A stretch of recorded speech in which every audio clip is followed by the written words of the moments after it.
D students, आज की class में हम देखते हैं बीजेटी एम्पलीफायर्स।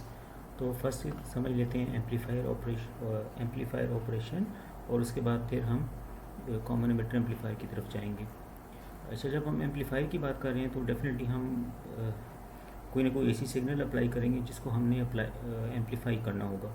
यूजुअली होता है कि जो वीक सिग्नल होते हैं उनको हम एम्पलीफायर के बाद उनको यूजिंग एम्पलीफायर उनको एम्पलीफाई करते हैं, उनको एनहांस करते हैं, तो हमें आउटपुट पे सिग्नल की वोल्टेज इंक्रीज़ होकर मिलती है और करंट भी बढ़ जाता है। तो अब इसमें जब हम बायसिंग कर रहे हैं ट्रांजिस्टर की तो उसमें डीसी वोल्टेजेस इन्वॉल्व हैं, वीसीसी, वीबीबी, वो इन्वॉल्व हैं, डीसी करंट, डीसी वोल्टेजेस, और साथ साथ हम इनपुट पे जो सिग्नल दे रहे हैं वो एसी सिग्नल है, वो कुछ किसी न किसी फ्रीक्वेंसी का कोई सिग्नल होगा, तो उसमें फिर एसी वोल्टेजेस और एसी करंट्स भी इन्वॉल्व हैं। तो जब हम ट्रांजिस्टर को एज ए एम्पलीफायर हम सॉल्व कर रहे होते हैं तो उसमें डीसी एनालिसिस अलग करते हैं और एसी एनालिसिस अलग करते हैं। तो फर्स्ट देखें कि डीसी में कौन कौन सी पैरामीटर्स इन्वॉल्व थे। उसमें ये आईसी था, collector current, IE emitter current, VC collector voltage, VCE collector emitter voltage, ठीक है। और इसी तरीके से जब हम उसमें एसी में देखें तो एसी में हमारे पास एक तो पीक वैल्यू होती है और एक आरएमएस वैल्यू होती है। तो अगर हम जनरली आरएमएस वैल्यू को देखें तो उसको हम आई सी, ये स्मॉल सी है, और आई ई, आई बी, वी सी, तो जो स्मॉल लेटर्स में है ये एसी के लिए यूज़ होते हैं, और जो कैपिटल लेटर्स हैं जैसे कैपिटल सी, कैपिटल ई, ये डीसी के लिए यूज़ होते हैं। तो ये तो हो गया हमारे पास RMS values of AC current. I C is RMS value of collector AC collector current, I E is RMS value of emitter AC emitter current. इस तरीके से बेस और ये, और अगर यहाँ पर किसी हमने इंस्टेंटेनियस करंट या इंस्टेंटेनियस वोल्टेज लेनी हो, क्योंकि एसी में तो करंट और वोल्टेज चेंज होती रहती है, तो किसी एक इंस्टेंट पे लेनी हो तो उसको हम स्मॉल लेटर से शो करेंगे। जिस तरह ये आई, स्मॉल आई है, small I mean instantaneous current at collector, और you can say instantaneous AC collector current. इस तरीके से instantaneous AC emitter current and so on. V C is instantaneous collector emitter voltage. तो जब हम आगे चल के देखेंगे कि हम डीसी को और एसी को अलग अलग स्टडी करेंगे फर्स्ट। उसके बाद जो उसमें नेक्स्ट इंपॉर्टेंट चीज़ आती है वो internal resistance of transistor, that is internal transistor use. जो इंटरनल रेजिस्टेंस होगी उसको हम आर, स्मॉल आर प्राइम से यूज़ करेंगे, ठीक है। स्मॉल आर प्राइम जहाँ आएगा वो ट्रांजिस्टर की इंटरनल रेजिस्टेंस होगी। जिस तरह अगर आर है आर ई प्राइम, इसका मतलब है कि internal AC resistance of transistor at emitter, ठीक है। इस तरीके से बेस का भी है और कलेक्टर का भी है। अच्छा, फॉर ट्रांजिस्टर को जब हम as a linear amplifier use कर रहे हैं तो बेसिक एम्पलीफिकेशन का प्रोसेस ये होता है कि आप वोल्टेज डिवाइडर आप नेटवर्क यूज़ करेंगे, जो हमने पहले किया था वोल्टेज डिवाइडर बाइस। इसमें ये वीसीसी हो गया, आरसी, इधर यहाँ पर हम एसी सिग्नल लगा रहे हैं इनपुट।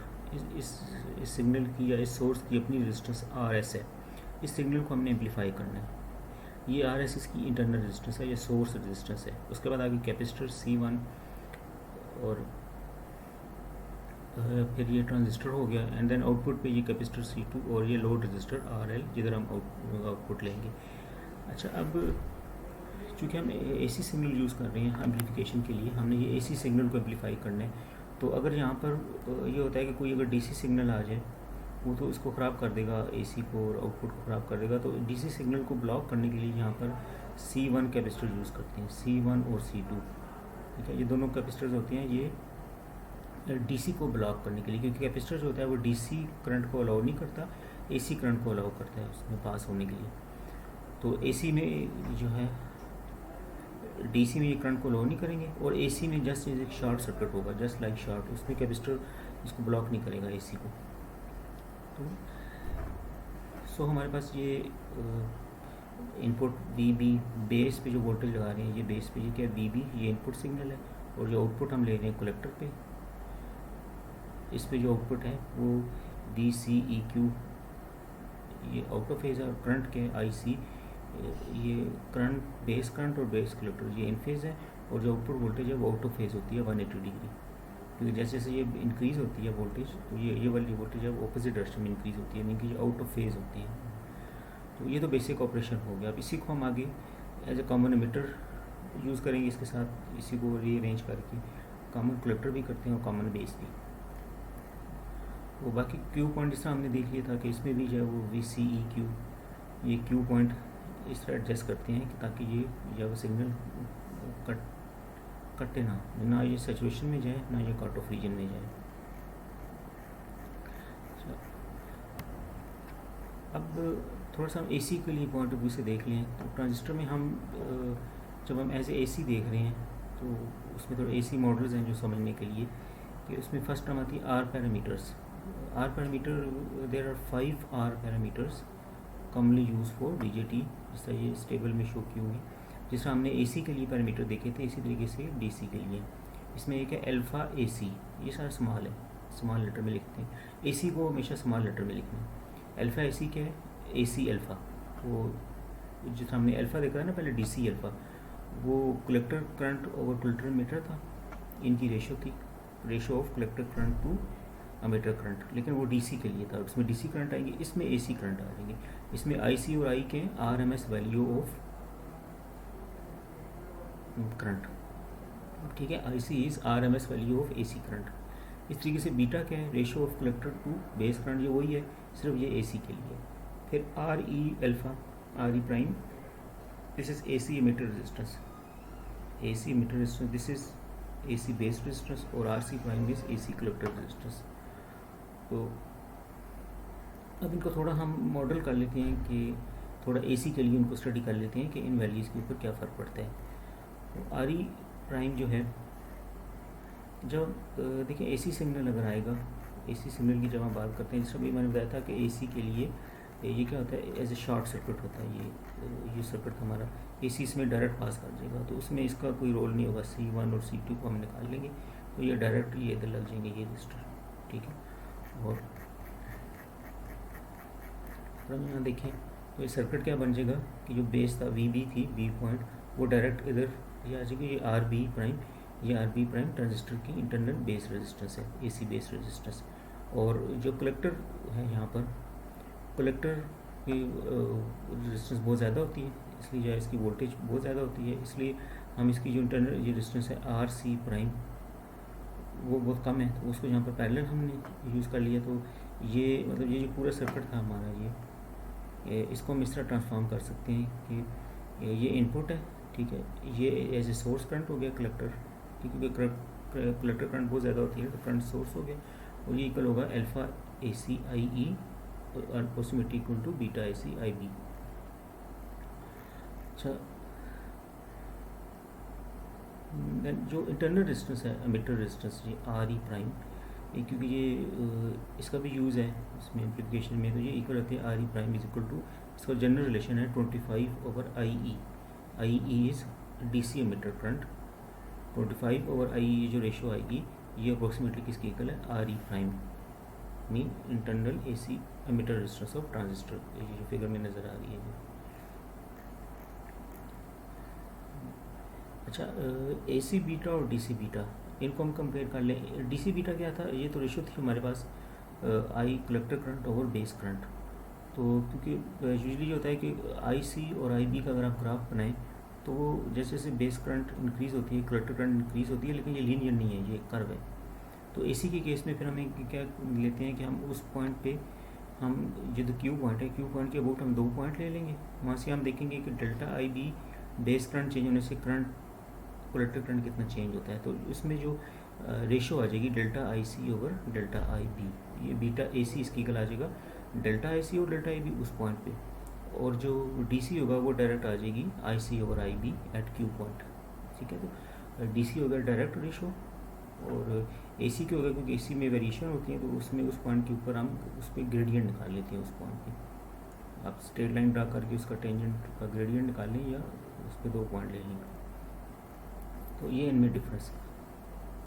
अच्छा, नेक्स्ट है common emitter amplifier. Common amplifier की ये सर्किट डायग्राम यहाँ दी हुई है, ठीक है। इसमें ये डिफरेंस है कि इसमें अपने यहाँ पर ये एक कैपेसिटर हो गया जो हमने देखा था, और इसमें एक बाईपास कैपेसिटर है C2, ठीक है, और C1 एंड C3 ये तो हमने पहले देख चुके हैं कि ये टू ब्लॉक DC करंट, और ये C2 is a bypass capacitor,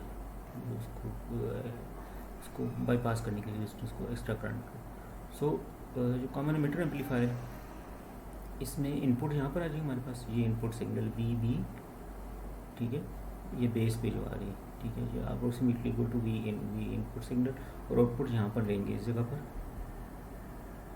that is, और इनपुट और आउटपुट क्या है, आउट ऑफ फेज है वोल्टेजेस V in और V out, ये V out है, इसी आउटपुट फेज है, आउट ऑफ फेज है ये, ठीक है।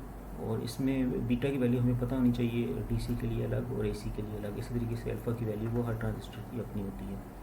तो इसको थोड़ा सा हम आगे एनालिसिस देख लेते हैं। इसमें भी क्या है, 180 डिग्री का फेज इन्वर्शन है, जो अभी मैंने बताया है। अच्छा, DC एनालिसिस इज मोर और लेस सेम जो कि हमने वोल्टेज बाइस में किया था। इसमें ये वोल्टेज बाइस हो गया, फिर हम इसमें बाकी unknown parameters, current, collector current, meter current वगैरह फाइंड कर सकते हैं। AC एनालिसिस में ये देखना है कि जो कैपेसिटर्स हैं C1, C2, C3, ये तो AC के लिए तो ये एज ए शॉर्ट हो जाते हैं, जस्ट लाइक के बस डायरेक्ट इनको मिला दें तो वो ये तो शॉर्ट हो गई। तो इसका मतलब है जो कैपेसिटर यहाँ लगे हुए थे, ये C1, ये ख़त्म हो जाएगा, डायरेक्ट ये आ जाएगा, ये भी डायरेक्ट इधर, ठीक है, इधर, और ये डायरेक्ट इधर हो जाएगा, तो फिर इसका रोल कम हो जाएगा, और फिर ये डायरेक्ट इधर, ये रेजिस्टेंस एक तो ये चेंज आ जाएगी जब AC स्टडी कर रहे होंगे। और दूसरा ये कि जो AC के लिए DC शॉर्ट होते हैं वो भी एज ए शॉर्ट होते हैं कि DC सोर्स में से AC डायरेक्ट पास कर देता है। तो DC सोर्स अगर यहाँ पर लगा हुआ है, ये DC सोर्स है प्लस VCC प्लस 12 वोल्ट, तो ये जो बैटरी का बेसिकली प्लस पॉइंट इधर होगा, तो जो दूसरा नेगेटिव होगा दूसरी तरफ ग्राउंड होगा। अगर वो शॉर्ट है तो उसका मतलब है कि ये पॉइंट भी डायरेक्ट शॉर्ट हो जाएगा, ठीक है। AC के लिए DC source as a short होता है, तो उसका मतलब है कि ये पॉइंट डायरेक्ट क्या हो जाएगा, थ्रू बैटरी ग्राउंड हो जाएगा। याद रखना है ये प्लस 12 वोल्ट बैटरी का पॉजिटिव है, बैटरी का जो नेगेटिव होगा वो इसमें ग्राउंड की तरफ लगा होता है, जो यहाँ शो नहीं करता। तो जब वो अगर AC के लिए शॉर्ट हो गया तो वो डायरेक्ट, इसका मतलब है कि ये पॉइंट डायरेक्ट ग्राउंड के साथ लग जाएगी। तो इसलिए AC के लिए हम जो VCC है उसको एज ए शॉर्ट ले सकते हैं, या उसको एज ए ग्राउंड ले सकते हैं। तो ये दो चेंजेस आएंगी इसमें जब हम AC की बात कर रहे हैं, एक कैपेसिटर शॉर्ट और दूसरा ये AC ग्राउंड, दूसरा DC सोर्स। DC सोर्स इसमें क्या है, AC के लिए वो ग्राउंड है, इसलिए DC सोर्स को AC ग्राउंड कहते हैं। तो ये अगर हम यहाँ अप्लाई करें तो हमारे पास ये रेजिस्टेंस आ जाएंगे R1 R2, तो इस फिगर में देखें कि ये R1 रेजिस्टेंस, फिर इसकी इंटरनल रेजिस्टेंस भी हम यहाँ बना लें पहले, और ये डायरेक्ट हो गए, ये वाले जो है ये VCC, ये ग्राउंड हो जाएगा। तो हमारे पास ये फिगर फिर क्या बन जाएगी, ये सिचुएशन आ जाएगी R1 R2, और ये RC, ये इसका जो बैटरी थी इधर वो ग्राउंड हो गई इस तरफ, और ये भी डायरेक्ट ग्राउंड हो गया क्योंकि कैपेसिटर शॉर्ट था। अब इसके बाद हम यहाँ पर AC सोर्स लगाएं, ये तो हमारा ट्रांजिस्टर का हो गया ना, विदाउट इनपुट सिग्नल। तो इनपुट सिग्नल यहाँ लगाएंगे, ये जो ये नज़र आ रहा है, इसी के साथ ये इनपुट सिग्नल लगा दें, उसकी अपनी रेजिस्टेंस RS, ठीक है। तो ओवरऑल ये हमारे पास बन जाएगी। तो अब यहाँ पर हम देखते हैं कि ये इनपुट रेजिस्टेंस जो यहाँ पर है बेस के ऊपर, टोटल इनपुट रेजिस्टेंस क्या बनेगी, इन सब की टोटल इनपुट रेजिस्टेंस कितनी है, और यहाँ पर आउटपुट रेजिस्टेंस कितनी है, तो वो हम निकालते हैं। जो इनपुट रेजिस्टेंस से फिर हम यहाँ पर बेस वोल्टेज यहाँ निकाल सकते हैं कि बेस वोल्टेज कितनी है। इनपुट रेजिस्टेंस में देखें तो ये हमारे पास क्या आ जाएगा कि ये R1 R2 और जो बेस की अपनी रेजिस्टेंस होगी यहाँ पर R इन बेस, ये तीनों पैरेलल हैं। तो ये टोटल हमारे पास फिर क्या बन जाएगी, R in total input total resistance R1 parallel R2 parallel R in base, ये तीन पैरेलल होगी, 1 2 और ये 3, ये वाली बेस 3 पॉइंट।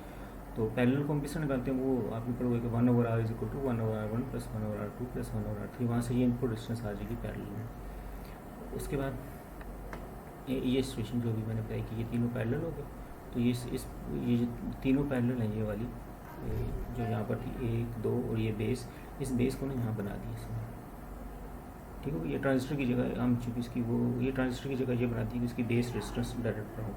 तो इन तीनों को कंबाइन कर दें तो क्या बन जाएगी, R in total is equal to R1 parallel R2 parallel R in base. ये तो इनपुट रेजिस्टेंस आ गई। सो हम यहाँ से अब फिर हम बेस वोल्टेज निकाल सकते हैं, क्योंकि जो इनपुट रेजिस्टेंस है यहाँ पर, जो टोटल रेजिस्टेंस यहाँ पर बनेगी वो ये सारी टोटल रेजिस्टेंस ये R इन टोटल आ जाएगी, और यह वोल्टेज डिवाइडर रूल को यूज़ करते हुए ये R1 ये R इन टोटल ये VCC, तो वहाँ से हम टोटल वो निकाल सकते हैं कि बेस वोल्टेज कितनी होगी। तो base voltage equal to R in total over R S plus R in total. यहाँ से देख लें कि ये R in base voltage is equal to R in, क्योंकि ये सीरीज़ में होगी ना, ये इसको देखिए कि ये सीरीज़ में, ये टोटल वोल्टेज है, ये आपस में ये दोनों सीरीज़ में है। तो सीरीज़ में जिस तरह पिछले क्लास में हमने बताया था कि जो किसी रजिस्टर के पास वोल्टेज निकालनी हो तो वो रेजिस्टेंस, ये आ गई आर इन टोटल ये वाली, डिवाइडेड बाई टोटल रेजिस्टेंस वो कितनी है R S plus R in total, वो ये आ गई, इनटू टोटल वोल्टेज वो कितनी है वी एस। तो इस तरह हमने वोल्टेज डिवाइडर रूल से ये रेजिस्टेंस निकाल ली वी बी, बेस पे जो वोल्टेज है वी बी, ठीक होगी, ये बेस वोल्टेज होगी। तो अब इसमें देखिए क्योंकि R S R in total से बहुत कम है, ये जो सोर्स रेजिस्टेंस है ये बहुत कम होती है एज़ कम्पेयर टू दिस। इसका मतलब है कि अगर यहाँ पर वोल्टेज ड्रॉप बहुत कम होंगे तो जितने वोल्टेज इसके क्रॉस होंगे वो ऑलमोस्ट वही होंगे जो वी एस है।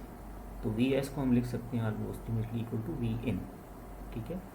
मैं फिर रिपीट करता हूँ कि वी इन वोल्टेज वो है जो बेस पर है, और वी एस कौन सा है जो सोर्स दे रहा है, जो सोर्स वोल्टेज दे रहा है उसमें से कुछ सोर्स के अंदर ड्रॉप हो रही है आर एस, तो बाकी जो बचेगी वो वी इन होगी। लेकिन अगर आर एस बहुत कम है तो सोर्स के अंदर वोल्टेज ड्रॉप भी बहुत कम होगा, इसलिए V S equal to approximately equal to V N हम लिख सकते हैं।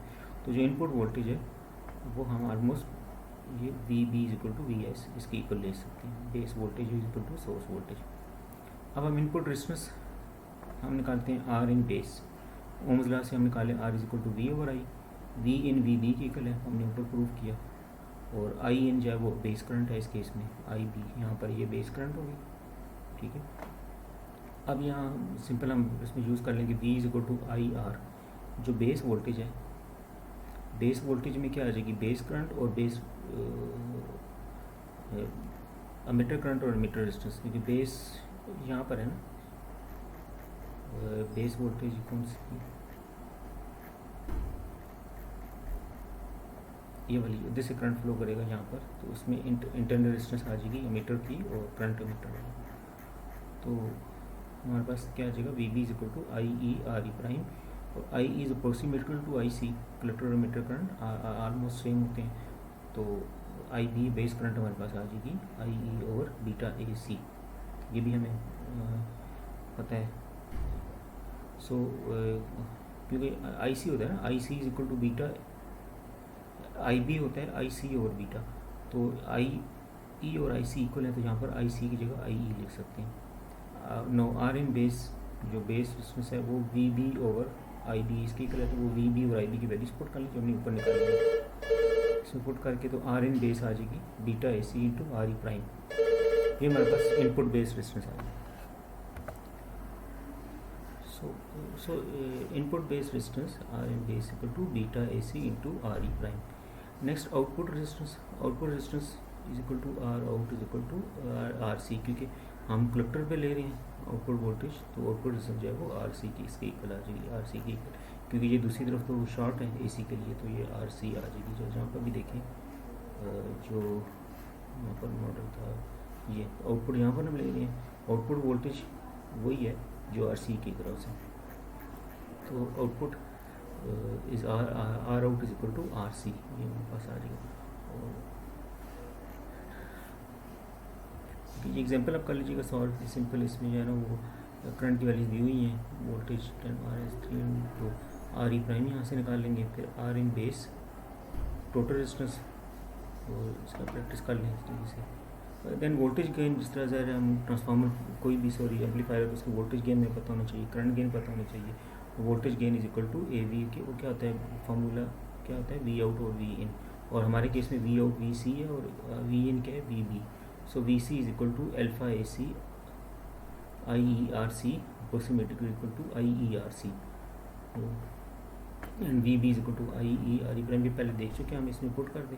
सो हमारे पास वोल्टेज गेन आ जाएगी A V is equal to R C over R E prime, ठीक है। अच्छा नेक्स्ट करंट गेन वो इक्वल है, करंट होता है output over input current. So हमारे पास आउटपुट करंट है आई सी, कलेक्टर करंट, और इनपुट करंट है सोर्स करंट आई एस। ये सारी कैलकुलेशन हम याद रखना, हमने इसी के लिए कर रहे हैं। सो आई एस एक इसकी इक्वल है V S over R in total, यहाँ से हम सोर्स करंट निकालें, सोर्स करंट ये तो इक्वल हो जाएगी V S over R S plus R in total, जो टोटल करंट है यहाँ से वो। तो इस तरीके से फिर जो वोल्टेज गेन है वो ए आई हम यहाँ से निकाल सकते हैं। आई एस हमारे पास ये इस रिलेशन से आ जाएगी, आईसी हमने निकाली हुई ऑलरेडी बीटा को यूज़ करते हुए, बेस करंट को यूज़ करते हुए, तो वो हमारे पास क्या आ जाएगी, करंट गेन। इस तरीके से power gain is equal to A V prime into A I prime, voltage gain and current gain, इसका प्रोडक्ट। तो इसको आप एम्पलीफायर को आप डिटेल से देख लीजिएगा, इसमें जो कोई टॉपिक अगर जो बीच में मिसिंग है तो वो भी इस तरीके से कर लें, और इससे रिलेटेड प्रॉब्लम है आगे वो सॉल्व कर लें, एग्जांपल देख लें, तो वो इसमें बाकी नेक्स्ट कॉमन कलेक्टर एम्पलीफायर, उसमें जो है कि उसको भी थोड़ा सा आप रीड आउट कर लें, देख लें। Thank you very much.